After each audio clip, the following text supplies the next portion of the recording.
Friends, welcome to my channel. நம்ம video என்ன எதை பற்றி பார்க்க போகிறோம் அப்படின்னா, தமிழ்நாடு அரசு செங்கோட்டையன் அவர் ஒரு அதிரடி முடிவு. அவர் என்ன சொல்லியிருக்காரு அப்படின்னா, இந்த நடப்பு கல்வியாண்டில் கண்டிப்பாக பொதுத் தேர்வு நடைபெறும் அப்படின்னு சொல்லியிருக்காரு.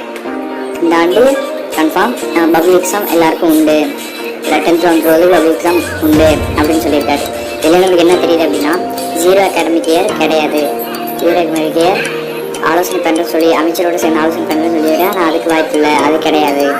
அதனால் இந்த ஆண்டு பப்ளிக் எக்ஸாம் கன்ஃபார்ம் நடைபெறும் இன்னும் ஒரு இது கொடுத்துட்டாரு. அதை பற்றி